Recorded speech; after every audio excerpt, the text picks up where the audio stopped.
Live है। Hello दोस्तों, नमस्ते भाई, गुड इवनिंग। कैसे हैं आप लोग? अविनीश, हर्ष, अनुज, हिमांशु, मुकेश, पाटिल।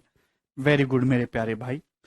तो मैं आप लोगों को परसेंटेज पढ़ा रहा हूं और मैंने कल आपको बहुत एक अच्छा मेथड बताया था, परसेंटेज ब्रेक मेथड, कि आप परसेंटेज को ब्रेक करके बहुत बड़े बड़े और कैलकुलेटिव सवालों को कैसे सरलता के साथ सॉल्व कर सकते हैं। आपको समझ में आया था?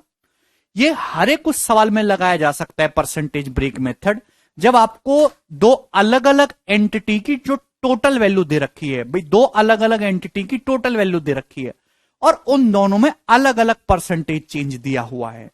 ऐसे हर एक सवाल में लग जाएगा। जैसे एक सवाल में और समझाता हूं आपको, कल के ही रवैये पे ये बताइएगा। Total population of A city 9500। ठीक है, एक शहर की जो टोटल जनसंख्या वो 9500 है, कोई प्रॉब्लम नहीं। मेल पॉपुलेशन, जो आदमी है उनकी पॉपुलेशन 14.2% बढ़ जाती है और फीमेल पॉपुलेशन 17.7% बढ़ जाती है। ठीक है, और टाउन की जो टोटल पॉपुलेशन है मेरे प्यारे भाई, वो 11,003 हो जाती है बढ़ के। अब यदि मेल पॉपुलेशन का 15% बॉयज हैं और फीमेल पॉपुलेशन का 18% गर्ल्स हैं, तो आपसे पूछा है बॉयज और गर्ल्स का डिफरेंस बताइए। बोलिए जल्दी से। दो तीन सवाल मैं आपको और कराऊंगा, आपको इस पे मजा आएगा। आपको बॉयज और गर्ल्स की संख्या का डिफरेंस, पहली बात तो मैं इस सवाल को देखते ही समझ गया कि इसका आंसर 3 का मल्टीपल आएगा और एक ही ऑप्शन 3 का मल्टीपल है। खत्म सवाल। देखिए, थोड़ा ढंग से समझिए। जो लोग होते हैं ना, जो नंबर ऑफ पीपल होता है वो हमेशा इंटीजर में होता है, पूर्णांक में। पर इस गांव में 100 आदमी रहते हैं, ऐसा नहीं कहेंगे इस गांव में 100.3 आदमी रहते हैं, पॉइंट में नहीं होता। सवाल में साफ साफ दे रखा है कि जितने भी मेल हैं, मेल पॉपुलेशन का 15% बॉयज हैं, लड़के, और फीमेल पॉपुलेशन का 18% गर्ल्स हैं, छोटी लड़कियां। तो इनका डिफरेंस पूछा है, तो इनका डिफरेंस जो भी आएगा, 15 में भी 3 आता है, 18 में भी 3 आता है, तो आंसर 3 का मल्टीपल आएगा। एक ही ऑप्शन होना चाहिए। तो पेपर में कोई बहुत बड़ा सवाल है तो उसमें कुछ ना कुछ हो सकता है, आसान चीज छुपी और आपको पूरा सॉल्व ना करना पड़े। ठीक है भाई, चलिए। अब बेसिक से कैसे होगा वो मैंने आपको कल समझाया था, नहीं समझ में आया तो आज फिर से देखेंगे। एक शहर की जो टोटल जनसंख्या वो 9500 है, मतलब मेल प्लस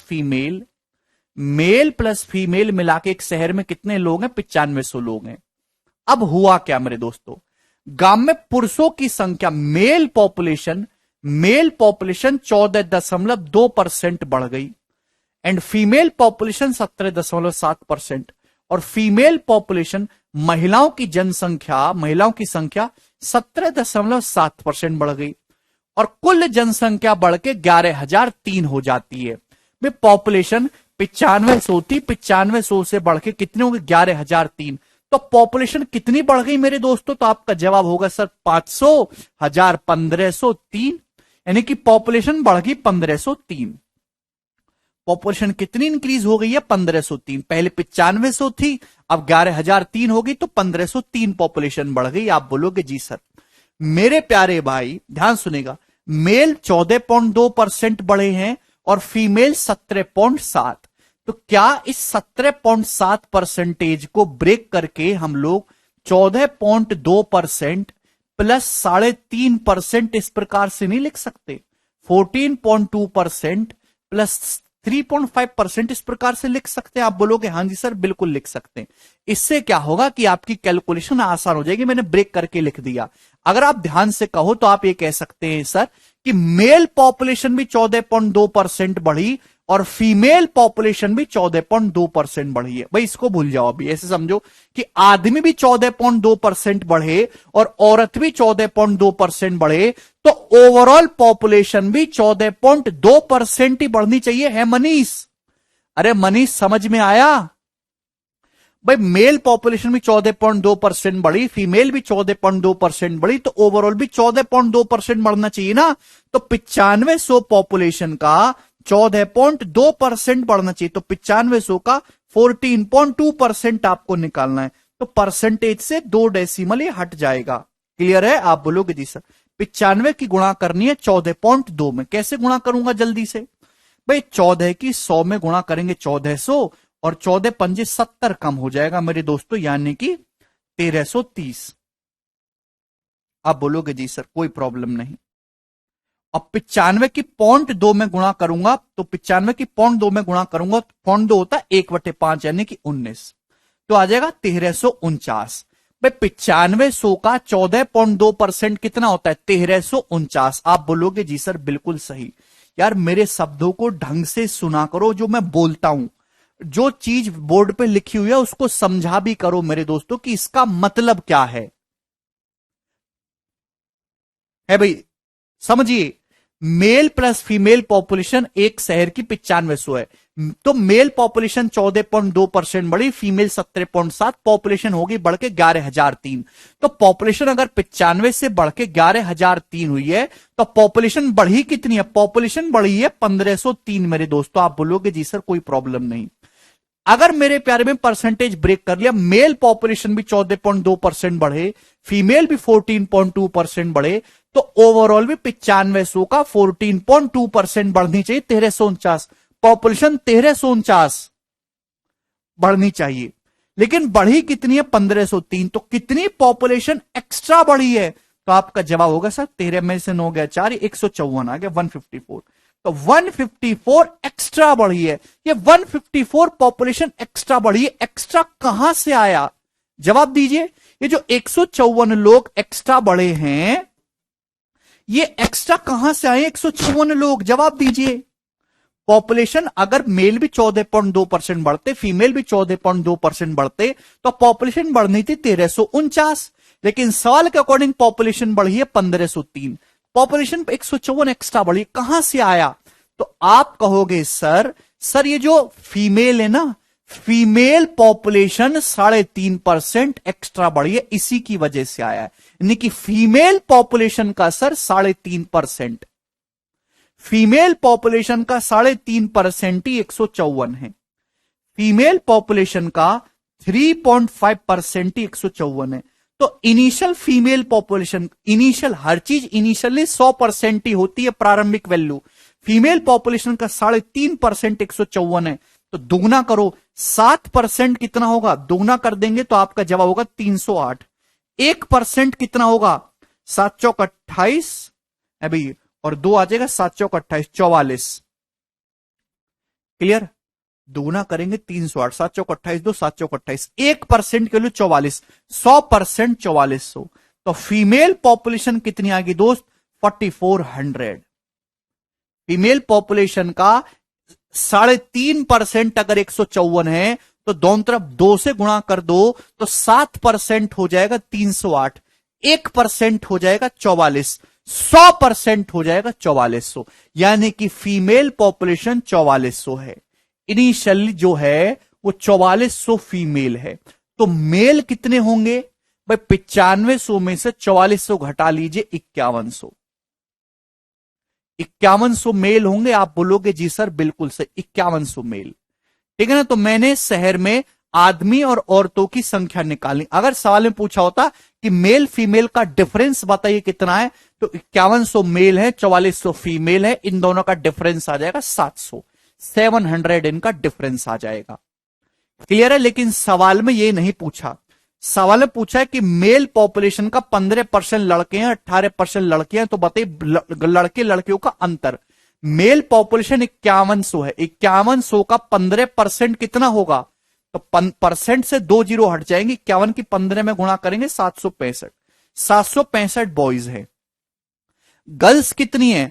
फीमेल पॉपुलेशन का 18%, 4400 है, 4400 का 18% कितना होता है भाई? 4400 का 18% कैसे निकालोगे जल्दी? पहले तो परसेंटेज से 2 जीरो हटाओ, 44 की गुणा करनी है 18 में, पहले 18 की 40 में गुणा करो 720, फिर 18 की 4 में गुणा करो 72, और 720 में 72 जोड़ लेंगे 792, 792। तो लड़कियां आई 792। इन दोनों का डिफरेंस मतलब होता है बड़ी संख्या में से छोटी संख्या को घटा लीजिए, 27, 27 आगे डिफरेंस। ये इस क्वेश्चन का आंसर है।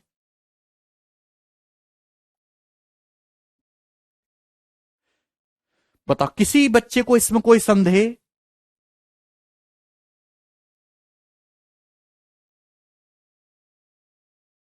बोलो। क्या कोई ऐसा बालक है जिसको अब भी ना समझ में आए ये सवाल? तो मैंने आपको ऑप्शन से भी बताया, डिटेल में भी बताया। नेक्स्ट, अगले सवाल की तरफ चलेंगे मेरे दोस्तों। आपके सामने क्वेश्चन आएगा, सवाल है 31 नंबर। बताइए जी इस क्वेश्चन का क्या आंसर है, कौन करेगा इस सवाल को अटेम्प्ट?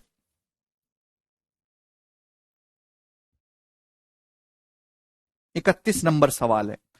इन 2010 में a library contained a total of 11,500 books in two categories, fiction and non fiction.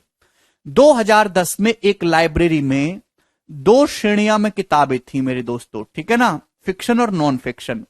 साल 2015 में लाइब्रेरी में टोटल 12,760 किताबें हैं इन दोनों कैटेगरी में। इस पीरियड में फिक्शन कैटेगरी में 10% इंक्रीज हुआ है, जबकि जो नॉन फिक्शन कैटेगरी है उसमें 12% इंक्रीज हुआ है। तो आपसे पूछा है बताइए कि लाइब्रेरी में साल 2015 में कितनी फिक्शन किताबें थी, ये आपसे पूछा गया है। करेंगे, देखिए साल 2010 में एक लाइब्रेरी में टोटल 11,500 बुक थी। इसमें फिक्शन, काल्पनिक और नॉन फिक्शन दोनों बुक हैं। साल 2010 में लाइब्रेरी में फिक्शन प्लस नॉन फिक्शन दोनों मिला के 11,500 बुक थी। हुआ क्या कि साल 2015 तक आते आते ये बुक 12,760 हो गई। तो बुक 11,500 से बढ़ के 12,760 होगी। तो बुक कितनी बढ़ी है? 500 ये बढ़ी और 760 ये 1260। तो 1260 किताब बढ़ी। आप बोलोगे जी सर बिल्कुल, क्योंकि 2010 से 2015 तक आने में 10% तो फिक्शन कैटेगरी में किताब बढ़ी हैं और 12% नॉन फिक्शन कैटेगरी में किताबें बढ़ी हैं। तो आपसे पूछा है, सवाल में जो पूछा जाए उस पर फोकस करो कि साल 2015 में फिक्शन कैटेगरी में कितनी किताबें थी, ये बताइए साल 2015 में। तो मेरे प्यारे भी ध्यान सुनिएगा, जो मर्जी आए आप वैसे कर लीजिए। ये 10% है भाई, इस 12% को ब्रेक करके आप 10% प्लस 2% नहीं लिख सकते। आप बोलोगे सर बिल्कुल लिख सकते। इसी को हम बोलते हैं परसेंटेज ब्रेक मेथड। ब्रेक कर दिया। अगर फिक्शन कैटेगरी किताब भी 10% बढ़े और नॉन फिक्शन कैटेगरी किताब भी 10% बढ़े तो ओवरऑल किताब 10% ही बढ़ेंगी। 11,500 का 10% कितना होता है? 1150। बुक बढ़नी चाहिए 1150, लेकिन सवाल के अकॉर्डिंग बुक 1260 बढ़ी है। तो कितनी बुक एक्स्ट्रा बढ़ी है? तो आपका जवाब होगा सर 110। 110 बुक एक्स्ट्रा बढ़ी है। 110 एक्स्ट्रा बुक किस लिए बढ़ी है? तो आपका जवाब होगा सर नॉन फिक्शन कैटेगरी में 2% का एक्स्ट्रा झुकाव है। Non fiction category extra 2% increase हुआ है भाई। तो नॉन फिक्शन कैटेगरी बुक का 2% 110 है, तो 1% 55, 100% 5500। तो नॉन फिक्शन कैटेगरी की किताबें 5500 है नॉन फिक्शन कैटेगरी की। तो फिक्शन कैटेगरी की किताबें हैं मेरे दोस्तों कितनी? 6,000। आप बोलोगे जी सर बिल्कुल सही, 6,000। 6,000 प्लस 5500 11,500 आ जाएगा।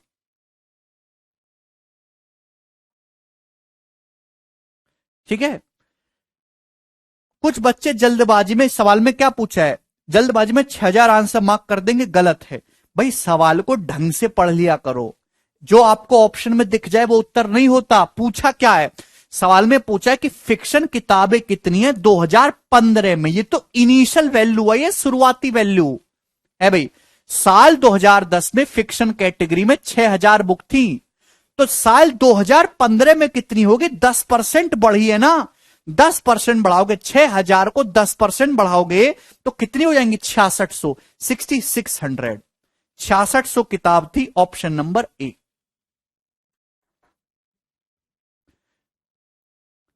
क्लियर? इस सवाल का आंसर ऑप्शन नंबर ए है। जो पूछा जाए वो बताइए। साल 2010 में पूछता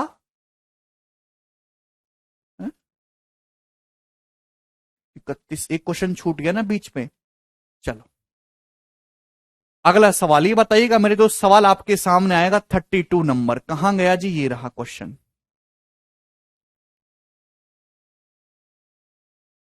हम्म, 32, ये बताइएगा।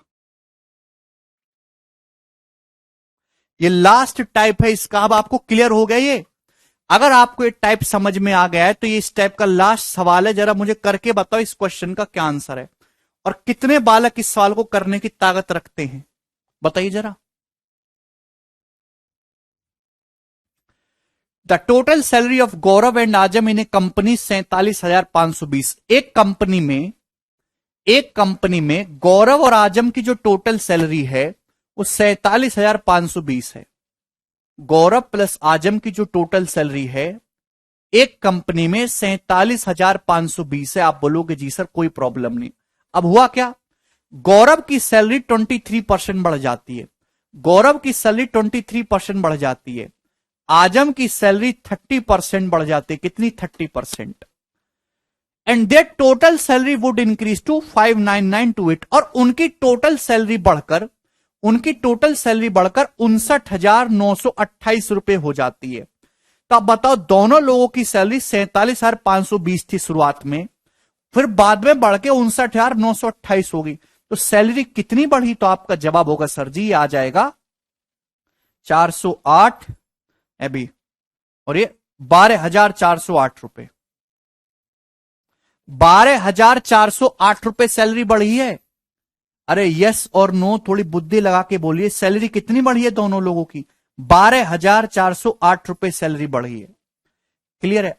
अब मेरे प्यारे भी ढंग से समझिएगा, हमारा मकसद केवल सवाल सॉल्व करना नहीं है, सवाल को कम कैलकुलेशन के साथ जल्दी में सॉल्व करना है।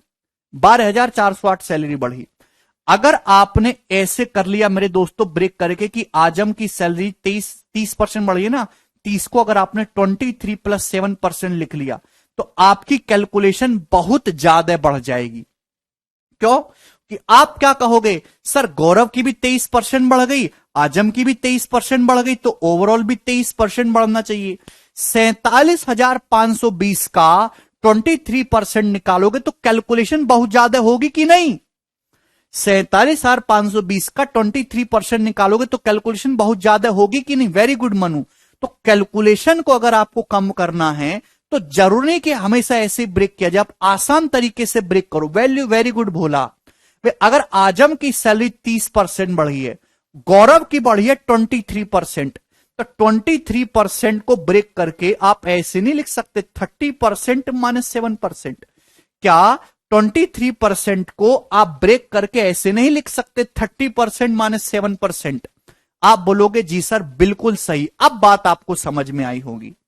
क्लियर है? अगर आप ध्यान से देखो तो गौरव की सैलरी भी 30% बढ़ी और आजम की सैलरी भी 30% बढ़ी। गौरव की सैलरी भी 30% बढ़ी और आजम की सैलरी भी 30% बढ़ी, तो ओवरऑल भी 30% बढ़ना चाहिए। आप बोलोगे जी सर। तो 47,520 का 30% निकालना आसान होगा। 30% का मतलब 0.3 से गुणा करेंगे। जब 0.3 से गुणा करेंगे, 3 दूनी 6, 3 पंजे 15 का 5 हासिल 1, 3 7 21 1 22 हासिल 2, 3 चौक 12 2 14। सैलरी बढ़नी चाहिए 14,256 रुपए। 47,520 का 30% 0.3 से गुणा ही तो करना था, इजीली गुणा कर ली मैंने। क्लियर? आप बोलोगे जी सर बिल्कुल सही। तो सैलरी बढ़नी चाहिए 14,256 रुपए, लेकिन एक्चुअल में सैलरी बढ़ी कितनी है? तो आपका जवाब होगा सर एक्चुअल में सैलरी तो 12,408 रुपए ही बढ़ी है। सैलरी 47,520 से 59,928 हुई है, तो एक्चुअल में सैलरी 12,408 रुपए बढ़ी है। तो कितनी सैलरी कम बढ़ी? कितनी सैलरी कम बढ़ी मेरे दोस्तों? जवाब दीजिए। तो आपका जवाब होगा मेरे दोस्तों 48 और 12 में 4 के 8, 1848। 1848 आपकी सैलरी कम बढ़ी। 1,848 रुपए आपकी सैलरी कम बढ़ी है। कहां से? या 1,848 रुपए कम क्यों हुआ? जवाब दीजिए। ये 1,848 रुपए सैलरी कम क्यों बढ़ी? तो आपका जवाब होगा सर कि गौरव की सैलरी सर 30% नहीं बढ़ी है, 23% ही बढ़ी है। गौरव की सैलरी सर 7% कम बढ़ी है, उसकी वजह से 1,848 रुपए की कमी आई है। तो गौरव की सैलरी का 7% 1,848 रुपए के बराबर है सर जी। गौरव की सैलरी सर 30% ना 23% बढ़ी है, 7% कम। गौरव की सैलरी का 7% 1,848 रुपए के बराबर है। अगर 7% के लिए 1,848 है, तो गौरव की सैलरी का 1% कितना होगा? अभी 7 दूनी 14 है मेरे दोस्तों, 7 छिंग 42, 7 चौक 28, 1% 264, 100% ये। तो गौरव की सैलरी का 100% 26,400 रुपए आ गया। ये गौरव की सैलरी आ गई मेरे दोस्तों। तो गौरव की सैलरी मैंने निकाली, कितनी आ गई? 26,400 रुपए। आप बोलोगे जी सर बहुत बढ़िया। आजम की सैलरी कितनी आ जाएगी मेरे दोस्तों? 120, 47 में 26, ये मेरे दोस्तों 21,120 रुपए। आजम की सैलरी 21,120 रुपए। हालांकि मेंटली भी आपको यह डिफरेंस देखा जा सकता था, दोनों के बीच का डिफरेंस। डिफरेंस कुछ भी आए, इन दोनों के बीच का गैप एंड में 80 ही आने वाला है। 80 एक ही ऑप्शन के बीच में एंड में आ रहा है, ये करेक्ट हो जाएगा, इन दोनों का डिफरेंस। तो कम कैलकुलेशन के साथ आपने कैलकुलेटिव क्वेश्चन को सॉल्व कर दिया।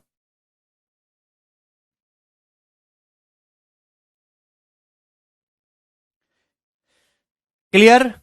समझ में आ गया मेरे दोस्तों ये बात सभी स्टूडेंट्स को?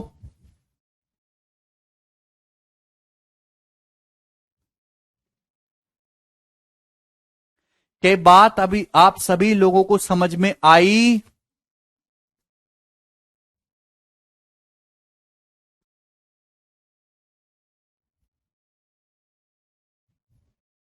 इक्कीस, अरे यार भाई घटा के आया। टोटल सैलरी दे रखी है, गौरव की निकाल ली, तो आजम की कैसे निकालोगे? टोटल में से घटा दो गौरव की।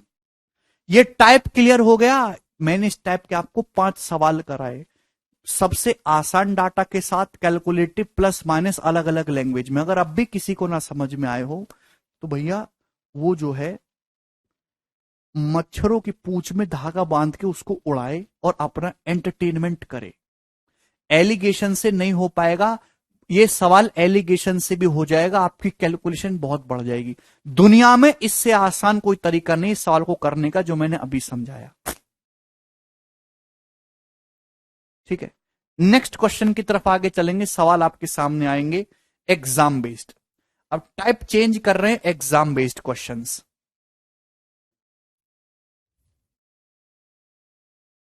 एग्जाम बेस्ड,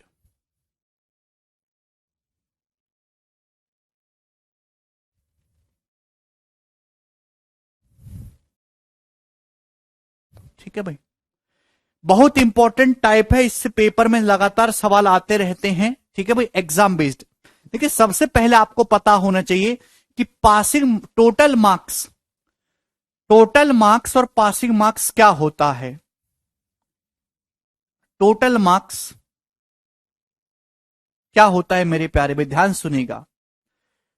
चलिए, टोटल मार्क्स हमेशा 100% होता है, टोटल मार्क्स हमेशा 100% होता है, 100%, 100%। क्लियर है?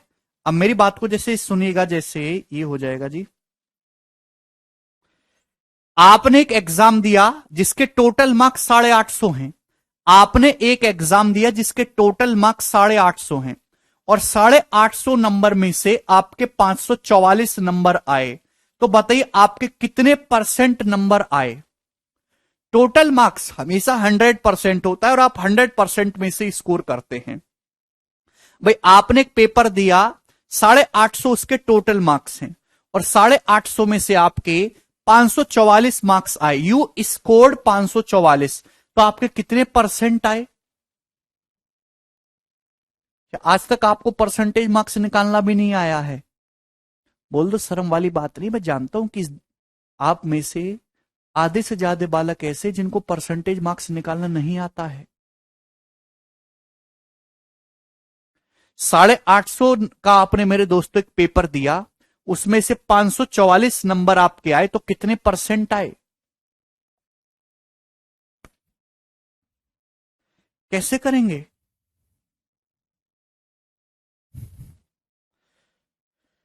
मेरे दोस्तों अगर जो रट्टा मार रखा है आपने कि टोटल मार्क्स जो बेस वैल्यू होते जिससे आप कंपेयर करते हो वो हमेशा बटे में आता है। टोटल मार्क्स 850 है, 850 में से आपके कितने मार्क्स आए? 544 आए। परसेंटेज में निकालना इंटू 100%। आप बोलोगे जी सर 17 से जा रहा है, 17 × 51 और 17 दूनी 34, 17 पंजे 85, 50, 50 से 100 दो बार चला जाएगा, 32 दूनी 64%, 64% इस क्वेश्चन का आंसर है। 64% मार्क्स आपके आए हैं। मैथमेटिक्स में मीनिंग क्या है मेरे दोस्तों? मैथमेटिक्स में मीनिंग ये है कि जो बेस होता है, जो टोटल मार्क्स होते हैं, वो हमेशा 100% होते हैं। आपने एक एग्जाम दिया टोटल 850 नंबर का, तो 850 नंबर जो हैं वो 100% के बराबर है, 100% के।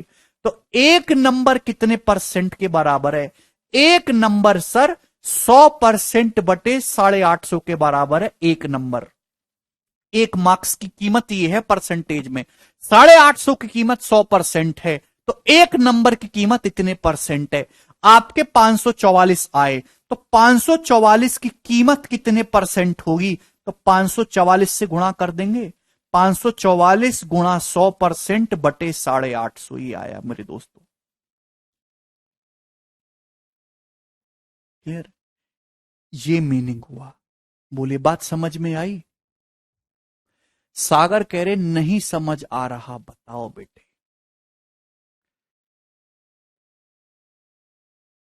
सागर तुमको ब्लॉक करा जाए अगर आज तक तुमको परसेंटेज मार्क्स निकालना नहीं आया। चलो कोई बात नहीं, मैंने मान लिया कि राक्षस पैदा होते रहते हैं समय समय पर मैंने आपको परसेंटेज मार्क्स निकालना बता भी दिया और उसके बावजूद भी कह रहे समझ नहीं आया ये बात।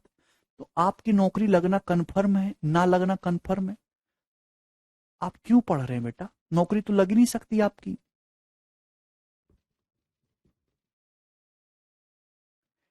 एक आदमी जिससे मैंने सवाल पूछा कि 850 में से आपके 544 नंबर आए, तो कितने परसेंट नंबर आए, उसे नहीं पता। मैंने मान लिया चलो बेकार बालक है, मैंने उसे समझा दिया, उसके बावजूद भी कहता सर नहीं समझ में आया। आप खुद ही बता दो, क्या उसकी सरकारी नौकरी लगना पॉसिबल है?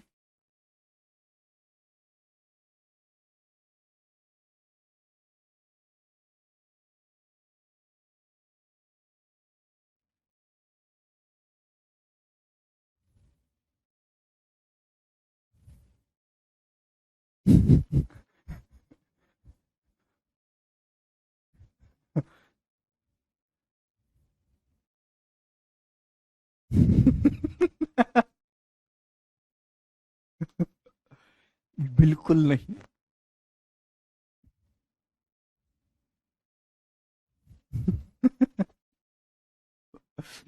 चलिए, ठीक है ना? तो मैंने आपको समझाया कि निकालते कैसे और इसका मैथमेटिक्स में मीनिंग क्या है। मतलब कहने का यह हुआ कि मेरे प्यारे भाई, अगर आपने एक एग्जाम दिया जिसके टोटल मार्क्स 850 हैं, तो 850 100% के बराबर है। आपके नंबर आए मेरे दोस्तों 544, तो 544 मेरे दोस्तों 64% के बराबर है। तो बेस हमेशा 100% होता है। 100% में से आप कितना परसेंट ला रहे हो वही आपकी परसेंटेज वैल्यू होगी। ठीक है ना? चलिए मेरे दोस्त, आपको समझ में आया? ठीक है ना? चलो, इसमें कोई परेशानी नहीं है।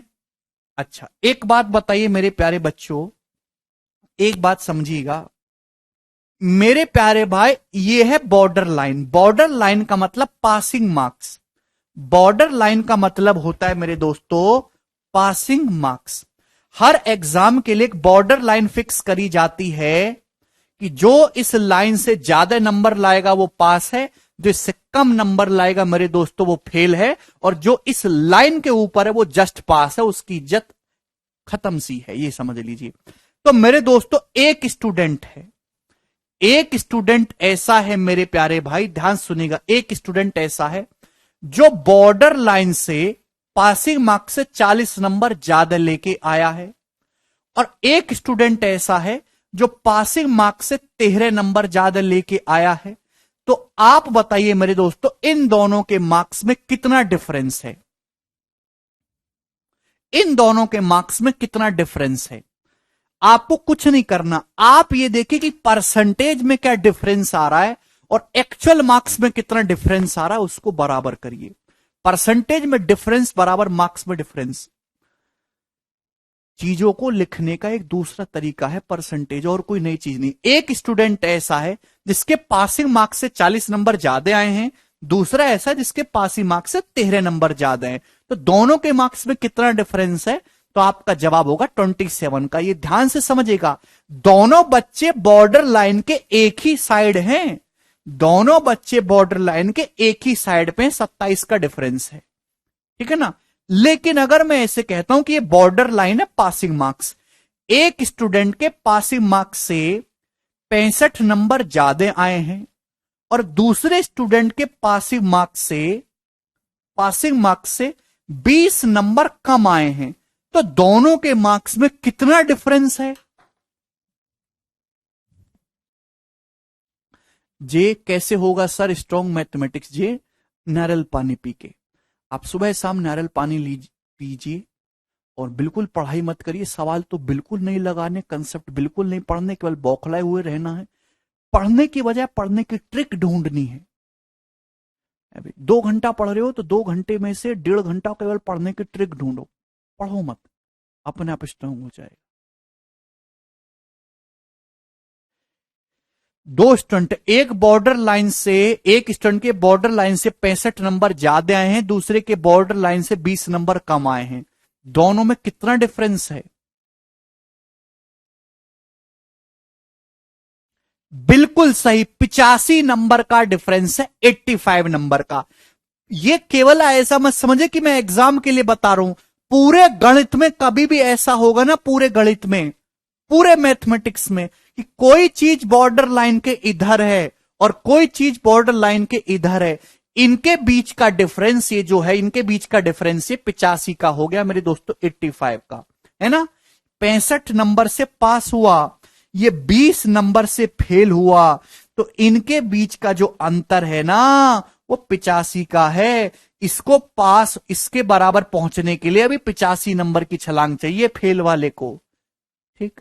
जिस बच्चे को ये बात समझ में आ गई वो सवाल कर लेगा। मैंने क्या बोला? परसेंटेज में डिफरेंस बराबर मार्क्स में डिफरेंस, ये आपको करना है।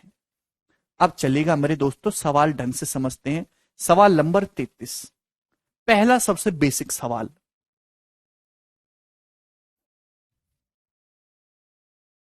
मुकेश बालक ही नहीं है बेटा ऐसे।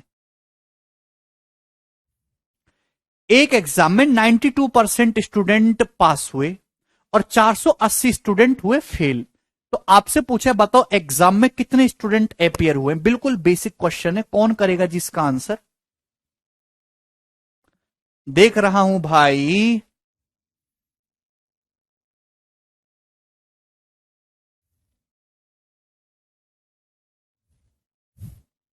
वेरी गुड, सभी बच्चों ने कर दिया, वेरी गुड। सबसे सरल सवाल था। एक एग्जाम में 92% स्टूडेंट पास हुए, तो बाकी का 8% क्या है? वो आपकी तरह है, फेल हो गए, 8% फेल हो गए। जबकि सवाल के अकॉर्डिंग स्टूडेंट कितने फेल हुए? 480। तो 8% का मतलब 480 है, तो 1% का मतलब कितना है? 60। तो टोटल कितने स्टूडेंट अपियर हुए? 100%। तो 100% के लिए 6000, ये आ गया मेरे दोस्तों। 6000 स्टूडेंट ने पेपर दिया है। ऐसे मामूली सवाल भी एग्जाम में आते हैं, इसमें कोई बुराई नहीं। आगे चलेंगे, सवाल नंबर है मेरे प्यारे भाई 34। ये बताइए जी, इस क्वेश्चन का क्या आंसर है?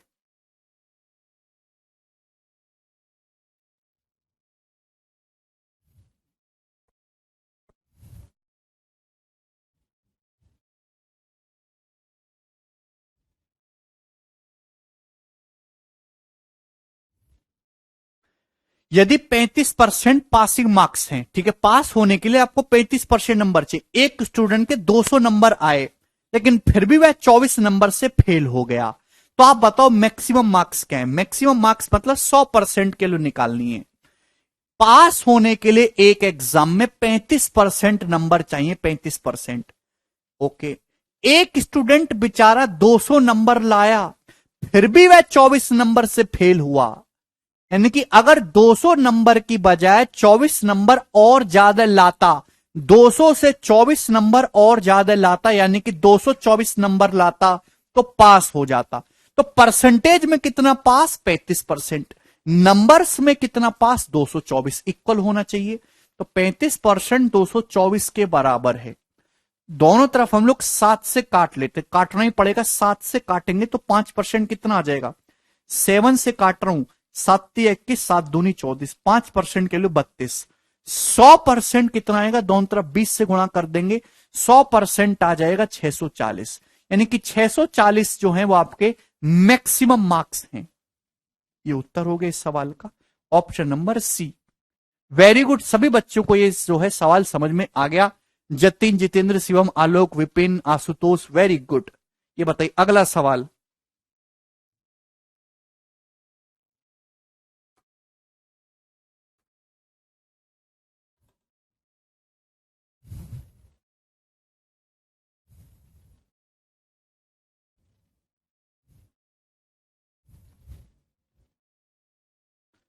भाई इस सवाल का क्या आंसर है, जल्दी से जवाब दीजिए।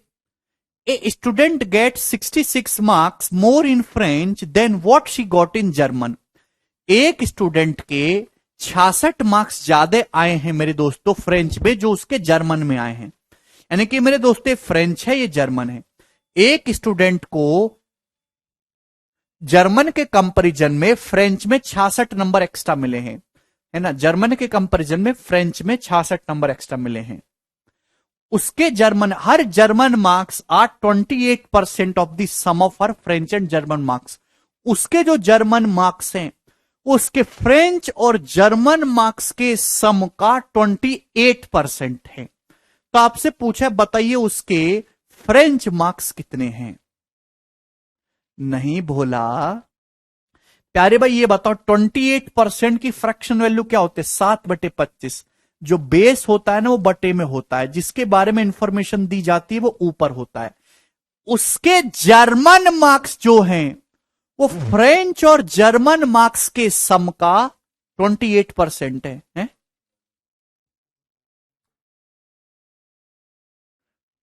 ये चिल्वा रहे हैं मुझसे, पूछे सर कैसे पता चलेगा कौन सा बेस है।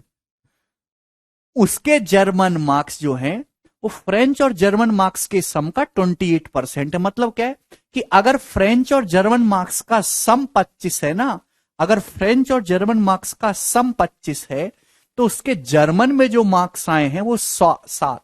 जर्मन मार्क्स अगर उसके 7 है तो फ्रेंच और जर्मन का सम 25 है। तो फ्रेंच मार्क्स कितने होंगे, 18। फ्रेंच में कितने मार्क्स होंगे, 18। रेशियो आ गई, फ्रेंच और जर्मन मार्क्स का रेशियो 18:7। आप बोलोगे जी सर, यानी कि जर्मन में अगर 7 यूनिट आए तो फ्रेंच में 18 यूनिट आए। मेरे दोस्तों तो फ्रेंच में कितने मार्क्स एक्स्ट्रा हैं, 11। फ्रेंच में कितने मार्क्स एक्स्ट्रा हैं, 11। सवाल में 11 की वैल्यू 66 दी है, 6 गुना, 6 टाइम्स। तो आपके फ्रेंच मार्क्स पूछे, ये भी 6 गुना हो जाएगा, 18 की वैल्यू भी 6 गुना हो जाएगी, 108। तो उसके फ्रेंच अंक जो है वो 108 है। चलिए आगे चलते हैं, अगले सवाल की तरफ बताइए जी, इस क्वेश्चन का क्या आंसर होगा, कौन करेगा। देखिए बिल्कुल बेसिक सवाल है, लैंग्वेज को थोड़ा पकड़ के रखिए मेरे भाई लोग। यस कपिल।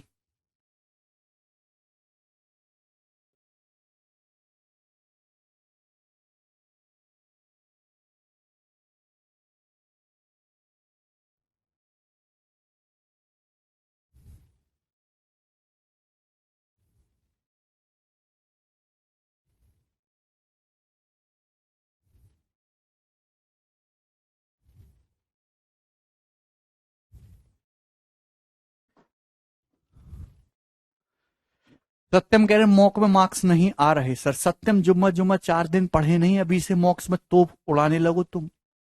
6-7 महीने रुक जाओ।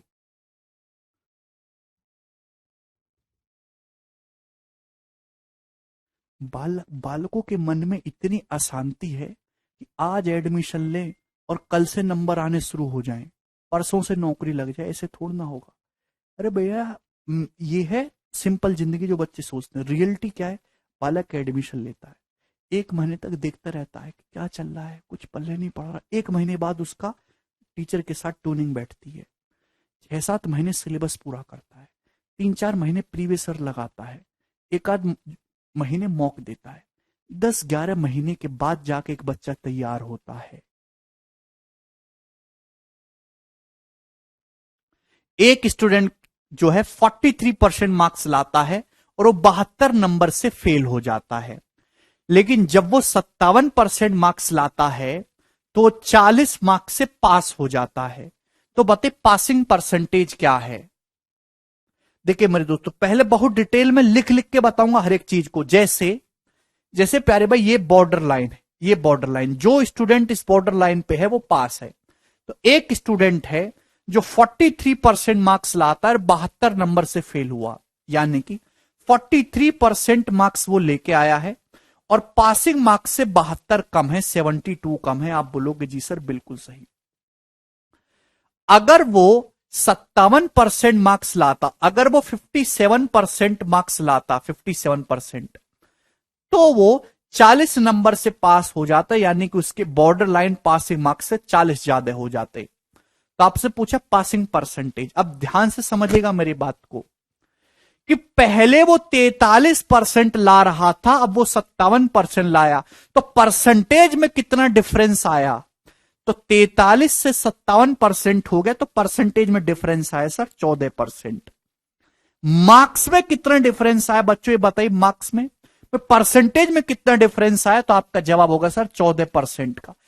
पहले 72 से फेल था, अब 40 से पास है, तो मार्क्स में कितना डिफरेंस है, -72 से 40 में पहुंच गया, 112 नंबर का गैप है कि नहीं। आप बोलोगे जी सर बिल्कुल सही। 14% की वैल्यू 112 है भाई। 40 और 72 को ऐड कर देंगे, एक बॉर्डर लाइन के उधर और इधर हो तो ऐड कर देते हैं, सिंपल सा। 14% के लिए 112, तो 1% कितना आ जाएगा मेरे दोस्तों, तो आपका जवाब होगा 8। 1% की वैल्यू 8 मार्क्स है। अगर आपसे सवाल में पूछा होता टोटल मार्क्स, तो टोटल मार्क्स आप बताते 1% 8 है, 100% 800। टोटल मार्क्स आपके 800 हो जाते मेरे प्यारे भाई। चलिए, आपसे पूछा है सवाल में पासिंग परसेंटेज। अब दोस्तों कुछ स्टूडेंट क्या करते हैं कि पहले वो टोटल मार्क्स निकालेंगे, फिर पासिंग मार्क्स निकालेंगे, फिर उनको डिवाइड करेंगे, तब निकालेंगे पासिंग परसेंटेज। इतना समय नहीं है। मुझे ये बात पता चल गई कि 8 नंबर, 8 मार्क्स 1% के बराबर है। पासिंग परसेंटेज पूछा है तो किसी भी एक इंफॉर्मेशन को पकड़ लो जो आपको पसंद आती हो, चाहे पहली चाहे दूसरी, दोनों से आ जाएगा। स्टूडेंट 43% नंबर लाता है और 72 नंबर से फेल हो रहा है, यानी कि पासिंग परसेंटेज क्या है। पासिंग परसेंटेज है मेरे दोस्तों 43%। 43% प्लस 72 मार्क्स है पासिंग परसेंटेज मेरे प्यारे भाई, यही तो पासिंग। 43% से 72 नंबर और ज्यादा चाहिए पास होने के लिए। क्लियर। आप बोलोगे जी सर बिल्कुल। अगर 8 नंबर 1% के बराबर है तो 72 नंबर कितने परसेंट के बराबर है, तो 9 से गुणा करेंगे। 72 नंबर 9% के बराबर नहीं हो गया। 8 नंबर अगर 1% के बराबर है तो 72 मार्क्स तो 9% के बराबर हो गया। बेटा परसेंटेज से डरने की जरूरत नहीं, परसेंटेज भी एक इंसान है हमारी तुम्हारी तरह। तो यानी कि पास होने के लिए 43 प्लस 9 52% नंबर चाहिए। 52% पासिंग मार्क्स है, ऐसे करना है। क्लियर। सभी को समझ में आया होगा। अब जैसे ये सवाल करके बताइए, सवाल नंबर 37। अच्छा ये करो पहले 38 नंबर, फटाफट बिना पेन उठाए जल्दी से। When a student score 28% marks, then he is failed by 58 marks. जब एक स्टूडेंट 28% नंबर लाता है तो 58 नंबर से फेल होता है मेरे प्यारे भाई। लेकिन जब वो 41% नंबर लाता है तो वो 6 मार्क्स से फेल होता है। दोनों केस में फेल हो रहा है भाई। पहले वो 58 नंबर से फेल हो रहा था, अब वो 6 नंबर से फेल हो रहा है। दोनों में बॉर्डर लाइन के एक ही तरफ है। तो आपसे पूछा पासिंग परसेंटेज क्या है। देखिए ध्यान से सुनिएगा। पहले एक स्टूडेंट 28% नंबर ला रहा था, अब 41% नंबर ला रहा है, तो परसेंटेज में कितना डिफरेंस आया। 41% में से 28% घटाएंगे, 13% का डिफरेंस आया। परसेंटेज में कितना डिफरेंस है 13%। मार्क्स में कितना डिफरेंस है भाई। पहले आप 58 मार्क्स से फेल हो रहे थे, आज 6 से फेल हो रहे हो। पहले 58 नंबर से फेल हो रहे थे, बॉर्डर लाइन है, पहले 58 से फेल हो रहे थे, आज 6 मार्क्स से फेल हो रहे हो, तो डिफरेंस कितने का? 52 मार्क्स का ही तो डिफरेंस आया। तो 13% की वैल्यू 52 नंबर के बराबर है। तो 1% की वैल्यू 4 नंबर के बराबर है दोस्तों, 4। बात समझ में आई? क्लियर और नोट? दोनों में बॉर्डर लाइन के एक ही तरफ है। अब मेरे प्यारे भाई, सवाल में पूछा पासिंग परसेंटेज। चाहे पहली इंफॉर्मेशन यूज कर लो, चाहे दूसरी छाप के, मेरी खुशी होती है, मेरी जो चॉइस होती है आसान डाटा वाली। अगर 41% वो स्टूडेंट ला रहा है, तो 6 नंबर से फेल हो रहा है, 6 नंबर से। यानी कि पास होने के लिए 41% में 6 मार्क्स एक्स्ट्रा चाहिए। आप बोलोगे जी सर, पास होने के लिए 41% में 6 मार्क्स एक्स्ट्रा चाहिए। आप बोलोगे जी सर, बिल्कुल सही। 41% में 6 मार्क्स एक्स्ट्रा चाहिए। ठीक है, पासिंग परसेंटेज है। अगर 4 नंबर 1% के बराबर हैं, 4 नंबर दोस्तों 1% के बराबर है, तो 6 नंबर कितना? 1.5 से गुणा कर दो, 6 नंबर 1.5% के बराबर हो गया। तो कितने पे पास होगा? 42.5%। 41 प्लस 1.5, 42.5% होगा पासिंग परसेंटेज।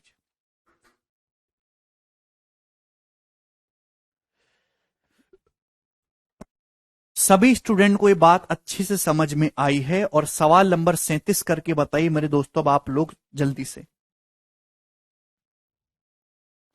एसी तो ज्यादा ही ठंडा कर रहा है, कल तो कर ही नहीं रहा था, आज तो ही शिमला बना रहा है। अरे बच्चों, आपको समझ आ रहा है ना?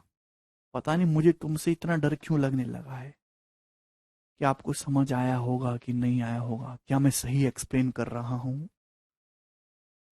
वाई यू आर नॉट पढ़िंग sincerely? How could a student starting preparing 2-3 months ago be compared to a student who is preparing for more than 2 years? The competition is tough. Anurag, no, आपका सवाल ही गलत है। स्टूडेंट कितने time से तैयारी कर रहा है, कितना नया है, कितना पुराना है, इससे कोई फर्क नहीं पड़ता। फर्क इस बात से पड़ता है कि उसने अपने बोर्ड एग्जाम की प्रिपरेशन में 9th 10th 11th 12th वो कितना सिंसियर रहा था। इस बात को कहने में कोई बुराई नहीं है, कोई भी टीचर इस बात को नहीं कहता, क्योंकि उससे उनके एडमिशन्स पे फर्क पड़ता है। मैं सीधा सीधा कहता हूं, जो स्टूडेंट बचपन में 9 10th 11th 12th में अच्छे से मेहनत करता है, मैथमेटिक्स साइंस से पढ़ा हुआ होता है, उसको ही सरकारी नौकरी लगना आसान है, उसको कम मेहनत की जरूरत पड़ेगी। बच्चे 3-3 4-4 5-5 6-6 साल तक, 8-8 10-10 साल तक भी तैयारी कर रहे हैं बच्चे, इसी वजह से, क्योंकि उनके बचपन के पाप इतने ज्यादा हैं कि उनको धुलने में ही 2-3 साल लग जाते हैं।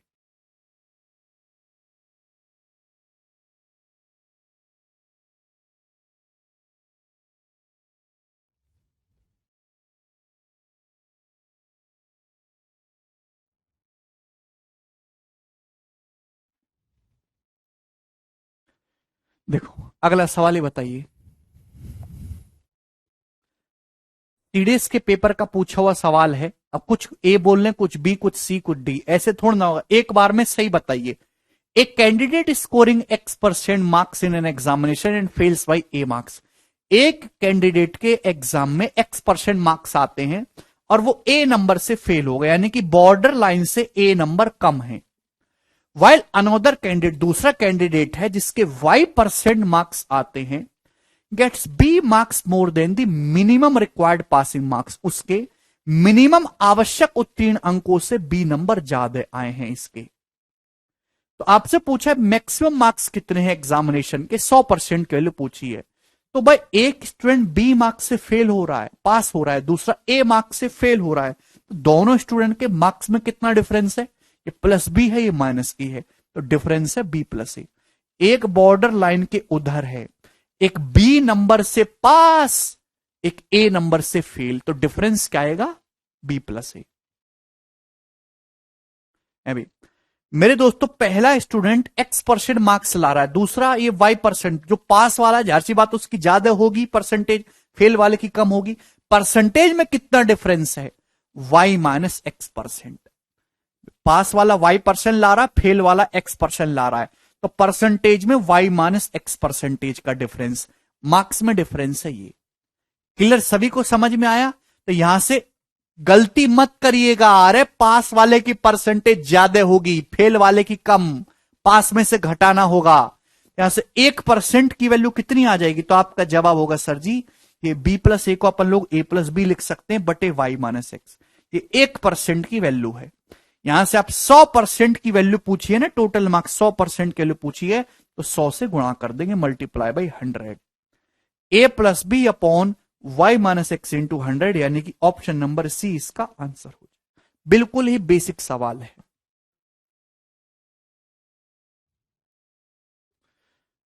अरे क्लियर है दोस्त? नेक्स्ट आगे चलेंगे अगले क्वेश्चन की तरफ। सवाल आपके सामने आएगा जी, ये सवाल नंबर 39। हाँ जी बताइएगा।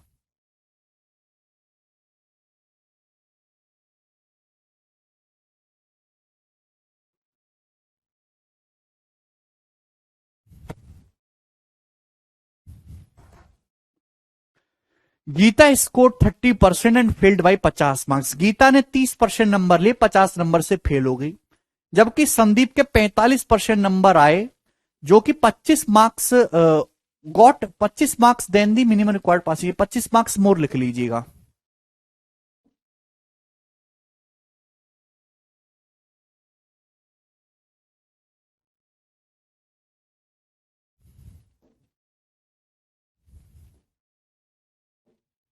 पच्चीस marks more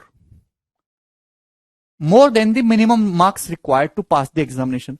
how many marks did Vimal got if he scored 64% marks? बिल्कुल बेसिक सवाल है, बिल्कुल ही बेसिक क्वेश्चन, कौन करेगा जी? हर एक एग्जाम में भर भर के आता है मार्क्स वाले सवाल। गीता के 30% नंबर आए, 50 नंबर से फेल होगी बेचारी। संदीप के 45% नंबर आए और उसके पासी मार्क्स से 25 नंबर ज्यादा आए। तो बताओ परसेंटेज में कितना डिफरेंस है? इसके 30% आए, इसके 45% आए, परसेंटेज में 15% का डिफरेंस है। गीता बेचारी गणित के पेपर में फेल हो गई, कितने? 50 नंबर से। इस संदीप उछल उछल के पास हो गया 25 नंबर से। तो मार्क्स में कितना डिफरेंस है? 75 का। तो 15% की वैल्यू 75, 1% की वैल्यू 5। आपसे पूछा है मेरे दोस्तों, बताओ विमल के कितने नंबर है अगर उसका स्कोर 64% रहा है? अगर 1% की वैल्यू 5 है, 64% की वैल्यू पूछी जाए तो 64 से गुणा कर देंगे मेरे दोस्तों, तो 320, 320 इस क्वेश्चन का आंसर हो जाएगा प्यारे बच्चे, ऑप्शन नंबर सी। ये इस क्वेश्चन का करेक्ट आंसर है। करेक्ट।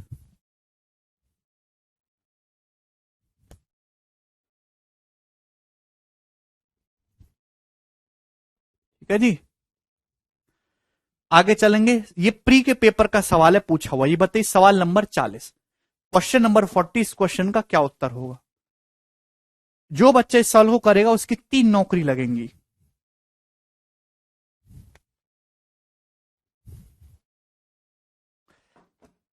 अभी आप लोगों को झेलने के लिए मैं एक यंत्र लाके रखा हूं। आप लोगों ने देखा मेरा यंत्र?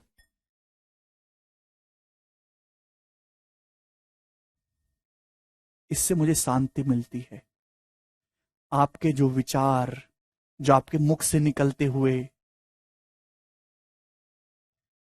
माहौल को दूषित करते हैं, उसे मैं पवित्र कर देता हूं इससे। Very good. ये है शेर बालक, देखते उत्तर बता देते हैं 1020। आप क्यों नहीं कर पाते इनकी तरह? Very good. लड़कियां भी बता रही हैं, Tanu, Shilpa, very good. Yes Priyanka, ratio से होगा।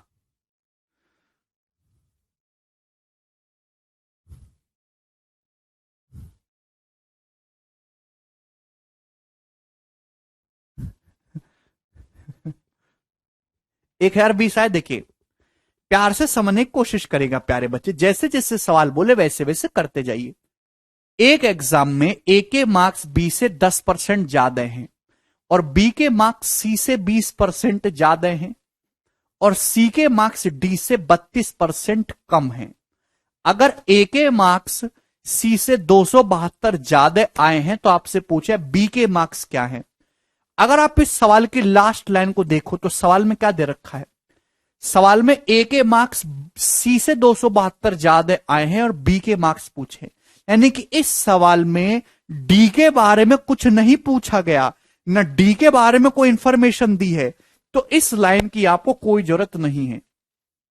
सवाल केवल ए बी सी का यूज करके ही हो जाएगा, आपको डी की कोई जरूरत नहीं। जब डी की कोई जरूरत ही नहीं है, बेवजह कंफ्यूज करने के लिए दे देता है कि बच्चे उसमें उलझे रहे, अपना टाइम खराब कर लें। भाई भाई 3 स्टूडेंट है मेरे दोस्तों, ए बी सी। ए के मार्क्स बी से 10% ज्यादा आए। 10% का मतलब 1/10।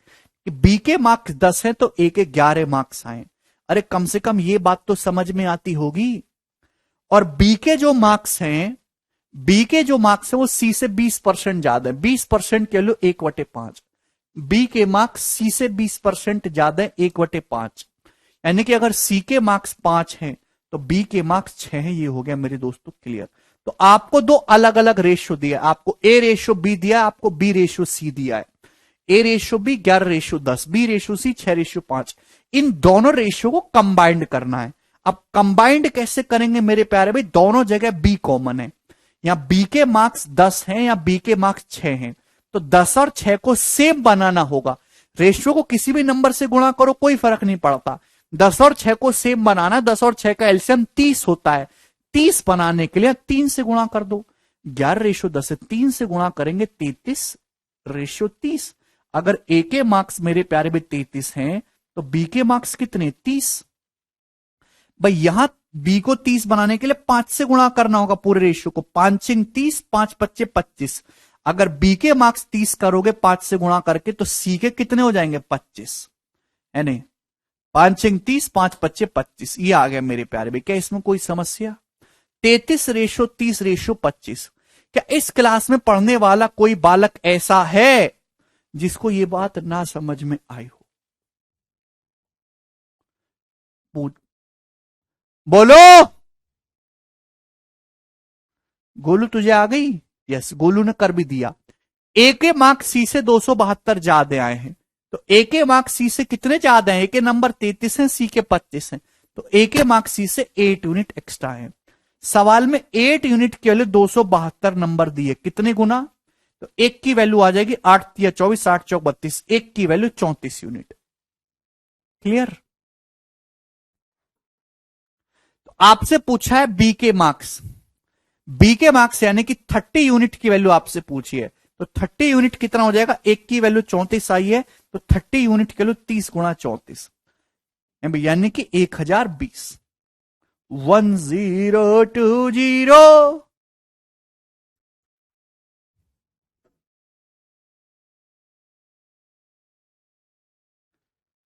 अगला सवाल, सवाल नंबर है मेरे दोस्तों 41। ये आसानी है आपके सामने, करिए जल्दी से, फटाफट करिए। 10 सेकंड, बहुत ही बेसिक क्वेश्चन है मेरे प्यारे बच्चों। इस साल के मेंस में भी एग्जाम का सवाल आया था, वो शीट में डाल नहीं पाया मैं, मिसलेनियस में डाल दूंगा, कोई बात नहीं। सर 4 का रेशियो कैसे बैलेंस करेंगे प्लीज? राहुल मैं बताऊंगा जब मैं आपको रेशियो पढ़ाऊंगा, ठीक है ना।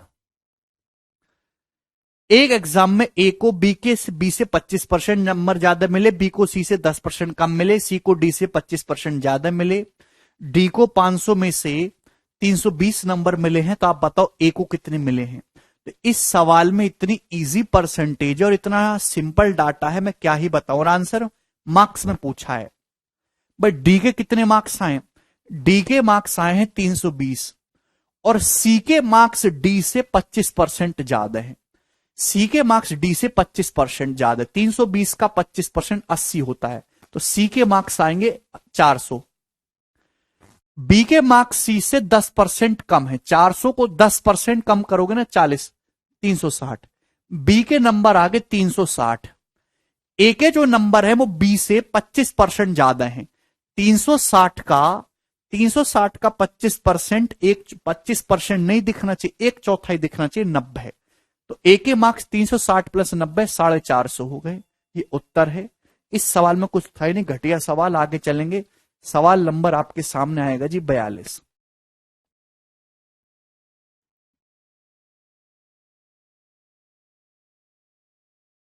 ये बोलो।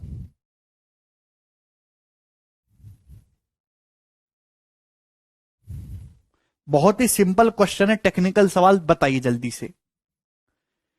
Meena scores 40% in an examination and after review, even though her score is increased by 50%, she fails by 35 marks. If her post-review score is increased by 20%, she will have 7 marks more than the passing score.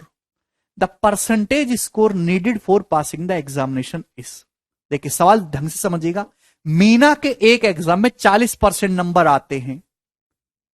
अब उसने क्या किया, principal के office में घुस गई और उसने अपनी कॉपी को रीचेक कराया। रिव्यू के बाद उसका स्कोर 50% बढ़ गया। तो 40% को 50% बढ़ाओगे तो कितना हो जाएगा, 60%। आधे बच्चों को यह नहीं पता कि परसेंटेज भी परसेंटेज से बढ़ जाती है ना।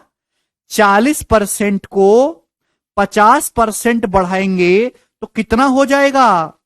तो ये 40% आपको एक नंबर की तरह दिखना चाहिए। 40% को 50% क्या होता है, आधा। 40% का आधा 20%।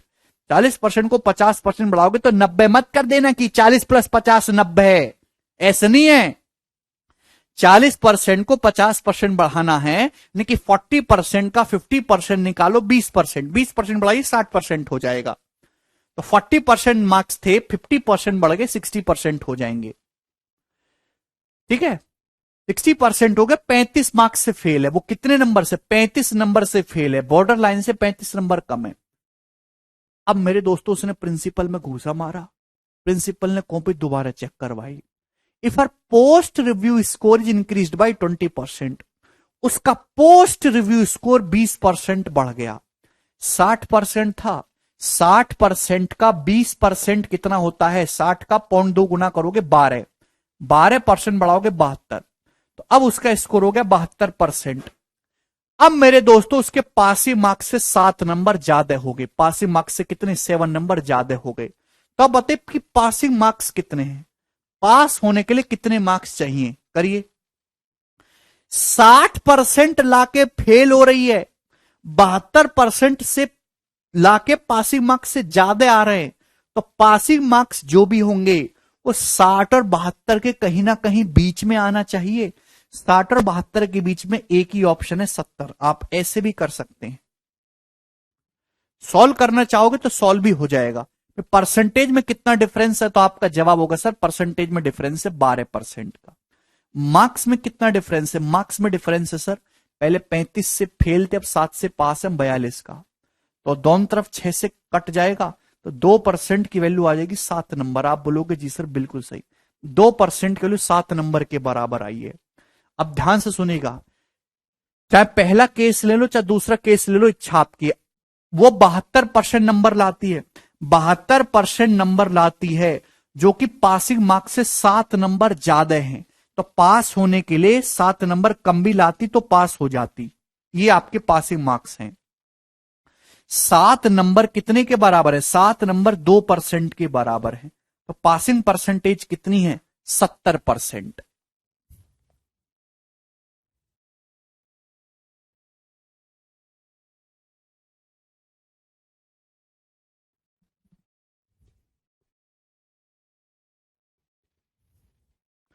उससे क्या होगा सुधीर।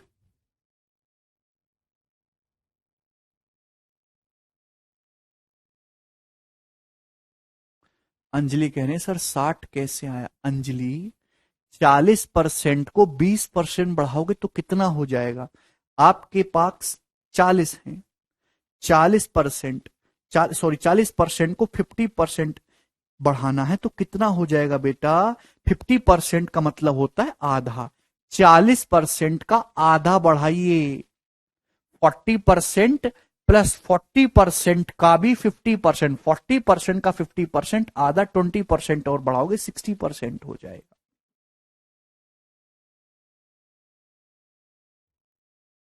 नेक्स्ट आगे चलेंगे अगले सवाल की तरफ, ये बताइएगा।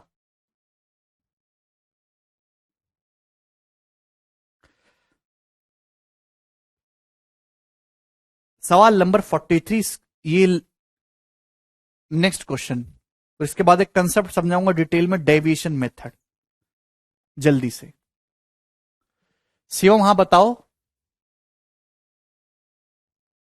प्रसंग कह रहे सर बहुत तेज पढ़ाते, प्लीज थोड़ा धीरे पढ़ाए। प्रसंग, क्लास शुरू हुए 70 मिनट बीत चुकी है और 70 मिनट में मुश्किल से 13-14 सवाल हुए होंगे। अगर आपको ये फास्ट लगता है, आप सरकारी नौकरी के सपने छोड़ दीजिए।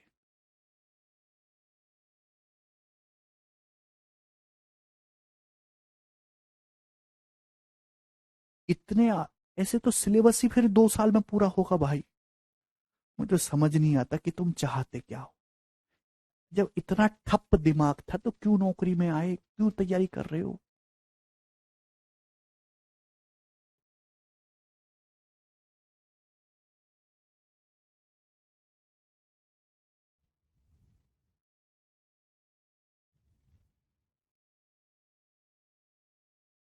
नहीं शिवम, ऐसे नहीं होता। ऐसे कैसे 7 का मल्टीपल चेक कर लोगे? हाँ जी, ये बताइए। इन द फाइनल एग्जाम में Vishnu score 52% and Asha score 64%. The marks obtained bye Vishnu is 23 less and that bye Asha is 34 more than marks obtained bye Ramesh. Vishnu द्वारा प्राप्त अंक 23 कम है और आशा द्वारा प्राप्त अंक रमेश द्वारा प्राप्त अंकों की तुलना में 34 अधिक है। Okay. The marks obtained by Geeta who scored 84% is. चलिए ये बताइए, बहुत ही बढ़िया सवाल है, शानदार सवाल है। थोड़ा ध्यान से और टेक्निकली सोचिए। फाइनल एग्जाम में विष्णु के 52% नंबर आए, आशा के 64%। तो दो बंदे, विष्णु और आशा। विष्णु के कितने नंबर आए? 52%। और आशा के कितने नंबर आए? तो आपका जवाब होगा सर आशा के नंबर आए 64%। आपको समझाने के लिए लिखूंगा मैं केवल, marks obtained bye Vishnu is 23 less and that bye Asha is 34 more than marks obtained bye Ramesh. Vishnu के जो मार्क्स हैं वो रमेश से 23 कम हैं और आशा के जो मार्क्स है वो रमेश से 34 ज्यादा है। सवाल की लैंग्वेज को पढ़िए मेरे दोस्तों, जैसे कोई थर्ड बंदा है रमेश। कुछ नहीं समझ में आए तो सवाल की लैंग्वेज को बार बार पढ़ते रहो। विष्णु के जो मार्क्स है मेरे दोस्तों वो रमेश के मार्क्स से 23 कम है और आशा के जो मार्क्स है वो रमेश के मार्क्स से 34 ज्यादा हैं। विष्णु के मार्क्स रमेश से कितना कम है? 23 कम है। और आशा के जो मार्क्स है वो रमेश से कितना? 34 ज्यादा है मेरे दोस्तों। तो क्या आप लोगों में से कोई मुझे विष्णु और आशा के मार्क्स का डिफरेंस बता सकता है? क्या आप लोगों में से कोई विद्यार्थी मुझे विष्णु और आशा के मार्क्स में डिफरेंस बताएगा? हां बिल्कुल सही। विष्णु के मार्क्स, भाई ऐसे समझो, मैं एक स्टूडेंट हूं रमेश, आपके नंबर मुझसे 20 ज्यादा है और आपके नंबर मुझसे 60 ज्यादा है। दोनों में कितना डिफरेंस है? आपके नंबर मुझसे 60 ज्यादा है, आपके 20 ज्यादा है, तो दोनों के बीच में तो 60 माइनस 20 40 का डिफरेंस आ जाएगा। ऐसे ही भाई इसके मार्क्स रमेश से 23 ज्यादा है, इसके मार्क्स 34 ज्यादा है रमेश से, तो विष्णु और आशा के बीच मार्क्स में कितना डिफरेंस आ जाएगा? 34 और माइनस 23 तो आ जाएगा 57 नंबर का डिफरेंस। आप बोलोगे जिसे 57 नंबर का। जबकि मार्क्स में कितना डिफरेंस है, परसेंटेज में कितना डिफरेंस है? विष्णु के 52% है, आशा के 64%, डिफरेंस है 12% का। तो सवाल में 12% की वैल्यू 57 मार्क्स के बराबर दिए 57 मार्क्स के। कोई प्रॉब्लम ही नहीं। पूछा है बताओ गीता का स्कोर कितना होगा अगर गीता ने 84% मार्क्स लिए हैं। गीता ने 84% मार्क्स लिए मेरे प्यारे भाई, 84%। 12% की वैल्यू 57 है, तो 84% की वैल्यू कितनी होगी मेरे प्यारे भाई? 7 से गुणा करेंगे, 7 से, तो आपका जवाब होगा सर मल्टीप्लाई बाई 7। 7 से गुणा करेंगे मेरे दोस्तों, मल्टीप्लाई बाई 7। 350 और 49, 399, ये इस क्वेश्चन का आंसर है, ऑप्शन नंबर सी। क्लियर? क्या ये बात आप लोगों को समझ में आ गई?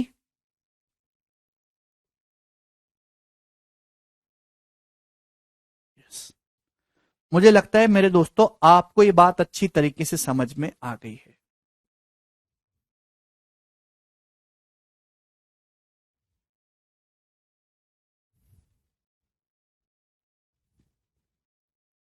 हम्म,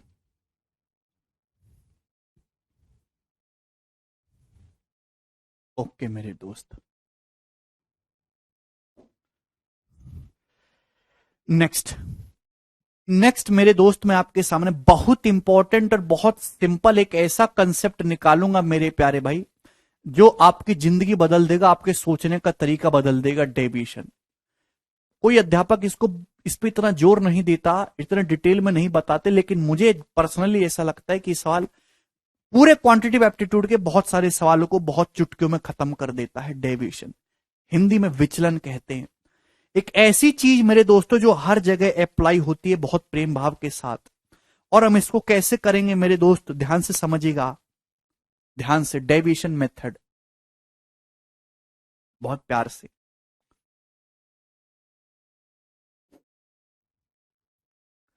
मैं आपके सामने एग्जाम्पल लूंगा मेरे दोस्त, छोटे छोटे एग्जाम्पल से मैं आपको समझाने की कोशिश करूंगा। भाई दो नंबर हैं एक्स, दो नंबर है मेरे प्यारे भाई एक्स और वाई। दो नंबर है मेरे दोस्तों एक्स और वाई, क्लियरली समझना मेरे प्यारे भाई। दो नंबर एक्स और वाई हैं, एक्स और वाई। एक्स का जो मान है मेरे दोस्तों, एक्स का मान है 4100, 3100। एक्स का मान है मेरे प्यारे भाई 3100 और वाई का मान है मेरे दोस्तों 1900।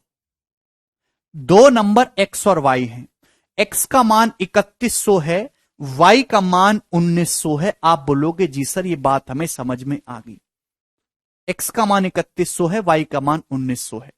ठीक है भाई मेरे दोस्तों, एक्स की जो वैल्यू है, एक्स का जो मान है मेरे प्यारे भाई, वो कितना 17% बढ़ गया, ये 16% बढ़ गया। एक्स की वैल्यू 16% बढ़ गई, 16%। और वाई की जो वैल्यू मेरे प्यारे भाई वो 21% बढ़ गई, 21%। एक्स का मान 16% बढ़ गया, वाई का मान 21% बढ़ गया।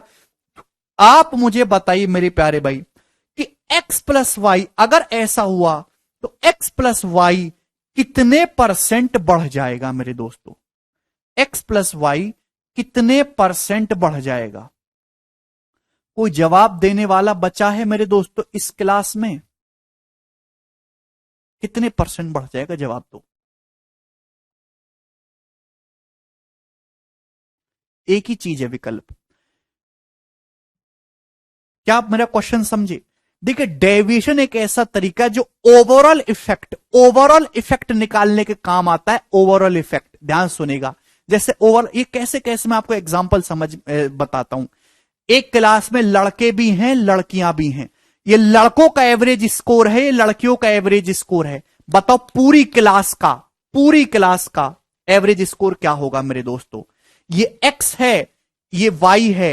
एक्स में परसेंटेज चेंज हुआ, एक्स में परसेंटेज चेंज हुआ, वाई में परसेंटेज चेंज हुआ। बताओ एक्स प्लस वाई में परसेंटेज चेंज क्या हुआ?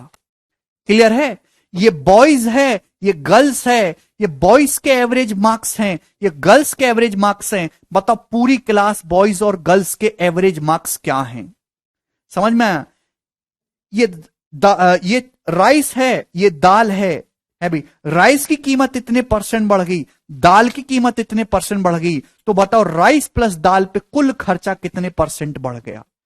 तो ये हर एक उस सवाल में लगेगा जहां आपको ओवरऑल इफेक्ट, टोटल इफेक्ट आपको निकालना हो। ये हर एक उस सवाल में लग जाएगा जहां आपको ओवरऑल इफेक्ट निकालना हो मेरे दोस्तों। प्लस का मतलब ओवरऑल इफेक्ट जहां आपको निकालना हो, ये हर एक उस सवाल में लग जाएगा। क्लियर है? ध्यान से समझने की कोशिश करिएगा मेरे प्यारे बच्चे, प्यार से। एक्स का मान 3100 है, वाई का मान 1900 है। एक्स 16% बढ़ गया, वाई 21% बढ़ गया। बताइए एक्स प्लस वाई कितने परसेंट बढ़ जाएगा? ऐसा नहीं, बहुत सारे बच्चे क्या कह रहे हैं, सर 16-21 का एवरेज ले लो, जोड़ के आधा कर दो। ऐसा नहीं होता। परसेंटेज निकालने के लिए चाहिए आपको बेस वैल्यू। क्या चाहिए? बेस वैल्यू चाहिए मेरे दोस्तों। कितने परसेंट बढ़ा मेरे दोस्त? एक बात बताइए, इनिशियल शुरुआत में मेरे दोस्तों मेरा सवाल यह है कि x प्लस वाई कितने परसेंट बढ़ गया? एक्स प्लस वाई कितने परसेंट बढ़ गया, सवाल मेरा ये। तो आप बताओ शुरुआत में एक्स प्लस वाई कितना, इनिशियल मेरे दोस्तों एक्स प्लस वाई कितना है भाई, एक्स का मान 3100 है और वाई का मान 1900 है। आप बोलोगे जी सर 3100 प्लस 1900 यही है, आप बोलोगे हाँ जी सर बिल्कुल सही। इनिशियल यही है एक्स प्लस वाई। बढ़ा कितना, एक्स कितना बढ़ा मेरे प्यारे में, तो आपका जवाब होगा सर एक्स बढ़ा 3100 का 16%, 3100 का 16%। चाहे तो आप इसको कैलकुलेट करके लिख सकते हो, परसेंटेज से 2 जीरो चला जाएगा मेरे दोस्तों, 16 तिया 48, 480 और 16 496, तो एक्स बढ़ा 496। वाई कितना बढ़ा, 1900 का 21%, तो वाई बढ़ा मेरे प्यारे में 1900 का 21%। कितना आएगा, ये परसेंटेज से जीरो चला जाएगा मेरे दोस्तों, कितना आ जाएगा 380 और 19 399, 399। आप बोलोगे जी सर, तो एक्स कितना बढ़ा 496, वाई कितना बढ़ा 399, तो एक्स प्लस वाई टोटल कितना बढ़ा, एक्स का मान 496 बढ़ा, वाई का मान 399 बढ़ा, तो एक्स प्लस वाई की वैल्यू कितनी बढ़ी, एक्स प्लस वाई की वैल्यू कितनी बढ़ी, तो आप बोलोगे जी सर एक्स प्लस वाई की वैल्यू इतनी बढ़ी। क्या इसमें किसी बच्चे को डाउट, बस परसेंटेज चेंज ऐसे ही तो निकालते हैं, परसेंटेज चेंज ऐसे ही तो निकालते हैं मेरे प्यारे भाई, मेरे सुंदर दोस्त, कि शुरुआत में कितनी वैल्यू थी, इनिशियल कितनी वैल्यू थी और कितनी वैल्यू मेरे दोस्तों बढ़ गई, कितनी वैल्यू मेरे प्यारे भाई बढ़ गई। ठीक, आप बोलोगे जी सर, और परसेंटेज में निकालना है तो हम लोग इसको इंटू 100% कर देंगे। ठीक है मेरे दोस्त, आप बोलोगे जी सर इक्वल टू 496 में 395 जोड़ूंगा तो ये आ जाएगा भाई 895 बटे 3100 प्लस 1900 5000 इंटू 100%, यह आ जाएगा भाई। यहां पे 2 जीरो कैंसिल आउट हो जाएगा, 5 से भाग करेंगे ना, 5 एकम 5, 3 5 सत्ते 35 अभी, और 4 5 राम 45, 17.9% आएगा, 17.9% बढ़ गया। एक्स प्लस वाई की जो वैल्यू है वो 17.9% बढ़ गई, 17.9%। क्या इसमें किसी स्टूडेंट को कोई समस्या है? हां जी जवाब दीजिए। ये बिल्कुल बेसिक है मेरे दोस्त, बिल्कुल बेसिक।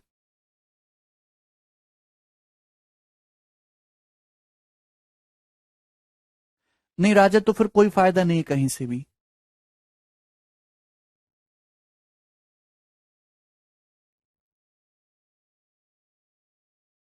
ये यानी कि एक्स प्लस वाई की जो वैल्यू वो कितनी बढ़ गई, 17.9%, इसमें कोई डाउट है? ये बिल्कुल बेसिक है, प्योर। तो अब मैंने आपको बस ये इसलिए समझाया कि ओवरऑल चेंज निकालते कैसे हैं। इतना करोगे तो आपकी नौकरी खत्म, इतना नहीं करना है। जब आपको आंसर परसेंटेज में ही निकालना है मेरे प्यारे भाई, तो आपको इतना लिखने की आवश्यकता नहीं है, आपको इतना लिखने की कोई जरूरत नहीं है मेरे दोस्तों। प्यार से समझने की कोशिश करेगा, परसेंटेज में निकालना है तो परसेंटेज में ही रहने दीजिए मेरे दोस्त।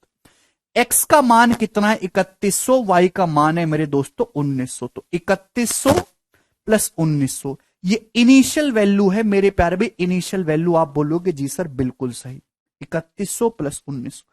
एक्स कितना बढ़ा मेरे दोस्तों, तो आपका जवाब होगा सर एक्स बढ़ा है 3100 का 16%, 3100 का 16% एक्स बढ़ा है। वाई कितना बढ़ा है सर, वाई बढ़ा है 1900 का 21%। आप बोलोगे हां जी सर बिल्कुल सही, 1900 का 21%। ठीक है, आप बोलोगे जी सर बिल्कुल। तो इनिशियल वैल्यू मेरे दोस्तों ये थी, इनिशियल है भी मेरे प्यारे बच्चों। और बढ़ी कितनी मेरे दोस्तों, ये बढ़ी मेरे प्यारे भाई ये। आप बोलोगे हां जी सर बिल्कुल सही, इसमें हमें कोई परेशानी नहीं है। इनिशियल वैल्यू मेरे दोस्तों ये थी और बढ़ी कितनी मेरे प्यारे बच्चे ये। कोई प्रॉब्लम? आप बोलोगे नहीं सर। इसको सिंप्लीफाई कर लेंगे मेरे दोस्तों यहां से डायरेक्ट। ठीक है, अगर आप यहां पे ध्यान से लॉजिकली देखो तो ऊपर नीचे से 2 जीरो कैंसल आउट हो जा रहा है, 2 जीरो कैंसल आउट हो जा रहा है मेरे प्यारे भाई। क्लियर? 31 प्लस 19 मेरे दोस्तों कितना आ गया? तो आपका जवाब होगा सर नीचे आ गया जी ये 50। और मेरे प्यारे भाई ऊपर कितना आ गया? ऊपर आ जाएगा मेरे दोस्तों 895। तो 895% बटे 50 से कितना आ गया? 17.7%। 17.9। क्लियर? एक एक स्टेप में समझाऊंगा कि कैसे चीजों को छोटा करा जाता है। आपको जब परसेंटेज में ही निकालना है तो आपको वैल्यू कैलकुलेट करने की जरूरत नहीं, आप उसको परसेंटेज में ही लिखिए मेरे दोस्त। आपने एक चीज गौर करी कि मेरे दोस्तों यहां परसेंटेज चेंज निकालो। परसेंटेज चेंज किसको बेस मान के निकाला जाता है? परसेंटेज चेंज हमेशा बेस वैल्यू को, हमेशा इनिशियल वैल्यू को बेस मान के निकाला जाता है। जब आपने यहां पे परसेंटेज चेंज निकाला, ओवरऑल परसेंटेज चेंज निकाला, तो ऊपर नीचे से 2 जीरो कट गया, ऊपर नीचे से 2 जीरो सिंप्लीफाई हो गया मेरे प्यारे भाई, ये कैंसल आउट हो गया। तो इसको लिखने की जरूरत क्या है? अगर आपको कभी भी ओवरऑल परसेंटेज चेंज निकालना हो, कभी भी अगर आपको ओवरऑल परसेंटेज चेंज निकालना हो, तो जो भी बेस वैल्यू है, जिसको बेस मान के आप परसेंटेज चेंज निकाल रहे हो, आप उसका रेशियो ले लिया करो मेरे प्यारे भाई। पहले ही आप उसका पहले ही रेशियो ले लिया करो। आपको 3100 1900 लिखने की जरूरत नहीं है, आप उसका पहले, ये लाइन भी खत्म हो जाएगी, आप उसका पहले ही रेशियो ले लिया करो। जब यानी कि आपको ओवरऑल परसेंटेज चेंज निकालने के लिए कभी भी एग्जैक्ट डाटा की कोई जरूरत नहीं है। अगर आपको बेस वैल्यू का रेशियो पता है कि सर दो संख्याएं x और y का रेशियो 31:19 है, चाहे x और y की वैल्यू कुछ भी हो, x 16% बढ़ गया, y 21% बढ़ गया, बताओ ओवरऑल कितने परसेंट बढ़ जाएगा? तो फर्स्ट तरीका है मेरे दोस्तों, इसको मैं कहता हूं वेटेड एवरेज। वेटेड एवरेज मेरे प्यारे भाई, वेटेड एवरेज। जब डाटा बहुत ज्यादा आसान है तो इसी से करेंगे, इसमें कोई बुराई नहीं है। वेटेड एवरेज मेरे दोस्तों, x कितना है 31, y कितना है 19, तो x प्लस वाई का, आपसे मैं सवाल में क्या पूछ रहा हूं कि x प्लस वाई कितने परसेंट बढ़ गया, तो x प्लस वाई की इनिशियल वैल्यू कितनी है 50। तरीका number 1 weighted average, x plus Y की इनिशियल वैल्यू कितनी है मेरे दोस्तों 50। x कितना बढ़ा? x बढ़ा 31 का 16%। x कितना बढ़ा? तो आपका जवाब होगा सर x बढ़ा 31 का 16%। अभी मेरे दोस्तों प्लस y कितना बढ़ा है? तो आप डायरेक्ट कहेंगे सर y बढ़ा है 19 का 21%। y बढ़ा है मेरे प्यारे भाई 19 का 21%। तो इतनी वैल्यू बढ़ी मेरे दोस्तों, बस मैंने इसको डेसिमल में ना लिख के सीधा परसेंटेज में ही रहने दिया और आंसर आपका परसेंटेज में ही आ जाएगा 50 पर। बेस कितना है 50, तो इसको कैलकुलेट करेंगे डायरेक्ट 17.9% आ जाएगा। ये मेरे दोस्तों आपका सबसे सिंपल है, इसको हम कहेंगे वेटेड एवरेज। जब हम सिंपल कैलकुलेट करते हैं, अगर डाटा आसान है, 895 कैसे लिख दिए? अरे भाई इनकी गुणा नहीं कर सकता क्या? 31 की 16 में गुणा करोगे 496, या 19 की 21 में गुणा करोगे 399, इन दोनों को जोड़ोगे 895 आएगा। किसी बच्चे को इसमें कोई डाउट तो नहीं कि कैसे हुआ ये? अरे भाई हाँ है ना, कुछ तो बोलो।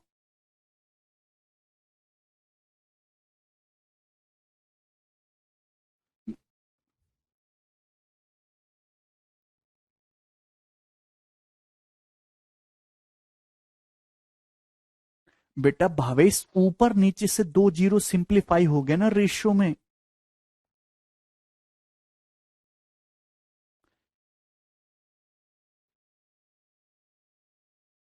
जितने भी बच्चे लेक्चर पढ़ रहे हैं, क्या इसमें किसी स्टूडेंट को कोई डाउट है वेटेड एवरेज क्या होता है? चलिए कोई प्रॉब्लम नहीं मेरे दोस्तों, कोई भी प्रॉब्लम नहीं, ध्यान से इस चीज को समझने की कोशिश करेगा। नाउ सेकंड मेरे दोस्त percentage break method, second percentage break method, बहुत ही प्यार से इसको समझिएगा, बहुत प्यार से। आपको इतना लिखने की कोई जरूरत नहीं है, सिंपल वे में आप कर देंगे। दो संख्याएं x और y हैं, x का मान 31 है, y का मान 19 है। x कितना बढ़ गया मेरे दोस्तों? x बढ़ गया 16%। x कितना बढ़ गया? 16% मेरे प्यारे भाई। y कितना बढ़ा है? y बढ़ा 21%। आप बोलोगे जी सर क्या इस 21% को ब्रेक करके मैं ऐसे नहीं लिख सकता? 16% प्लस 5%, आप बोलोगे हाँ जी सर बिल्कुल लिख सकते हैं। 16 5 21 होता है। तो मेरे प्यारे भाई ध्यान से सुनेगा, इसको छुपा लो। एक्स भी 16% बढ़ा, वाई भी 16% बढ़ा, तो ओवरऑल भी 16% ही बढ़ना चाहिए। ओवरऑल भी 16% ही बढ़ना चाहिए। एक्स भी 16% बढ़ा, वाई भी 16% बढ़ा, तो ओवरऑल भी 16% बढ़ना चाहिए एक्स प्लस वाई। भाई अगर एक्स 16% बढ़ रहा है, वाई 16% बढ़ रहा है, तो एक्स प्लस वाई भी 16% ही बढ़ना चाहिए, सिखाया मैंने। लेकिन लेकिन हुआ क्या?